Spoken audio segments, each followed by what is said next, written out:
Wake up, ladies and gentlemen, wake up. Do not let them catch you sleeping, because that is exactly what they want to happen, okay?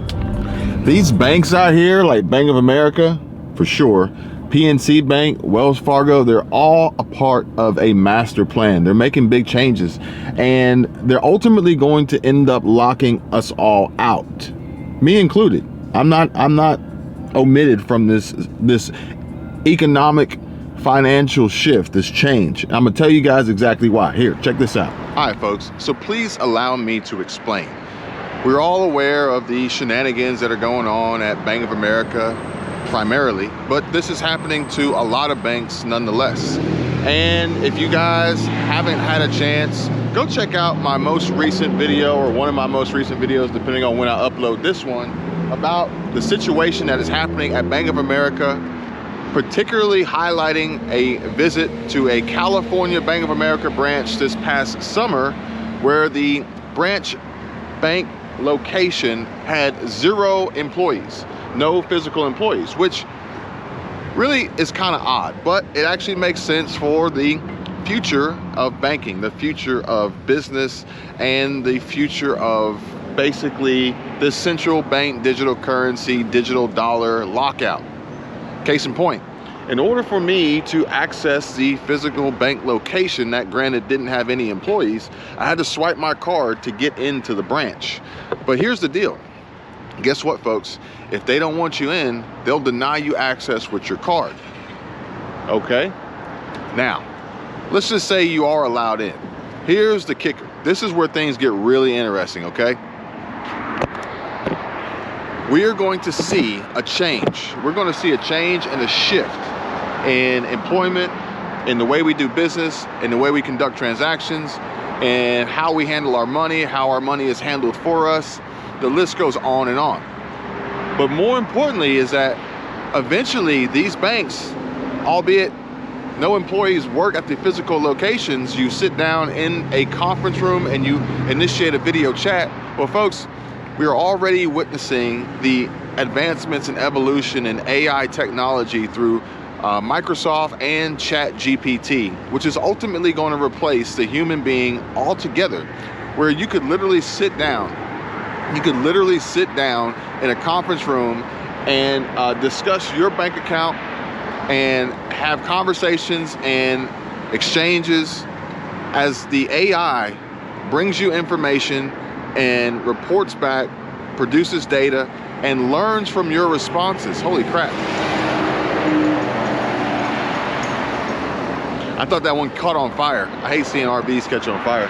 But they'll learn from your responses.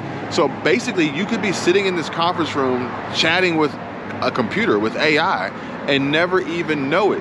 How is that? Well, because it could be a blank screen, they could put text on the screen, but odds are they're gonna put a fictitious person on the screen that ultimately is just computer generated, that is gonna engage with you to give you this one-on-one person-like feeling.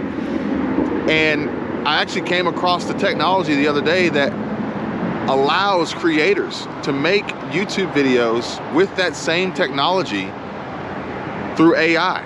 Like, you don't even have, when I talk about you can make faceless videos, this is taking it to the next level, to a point at which AI could essentially, eventually, become the creator, which would be odd, because then AI would become the creator and AI could potentially become the consumer and the viewer and the subscriber. And then that'll be a big shit show down the road, especially when it comes to advertisers and ad revenue, because advertisers are paying close attention to who's watching and or who they think is not watching, which is very important. Very important for creators out there who are leveraging the system in a way that generates views and watch time and watch hours, but no actual real viewers. They're taking notice, folks. So anyway, I just wanted to bring that to your attention, because it's bigger than Bank of America. It's bigger than ZELLE. It's bigger than these glitches and these outages and these accounts being locked out and accounts being flagged, making it so that people can't access their funds. It's bigger than that, because it's going to go to a much bigger level where these banks like Bank of America, Wells Fargo, Chase, Citibank, Truist, PNC, you name it, they're going to ultimately eliminate their physical locations, which I've reported on that before. Multiple physical PNC Bank locations are already slated to close, with more on the list. They're going to be reducing and eliminating locations, perhaps maybe scaling down from their standalone brick and mortar and just going into these vacant strip mall areas or smaller kiosks, because they don't actually need space for people, they don't need restrooms, they don't need any of that.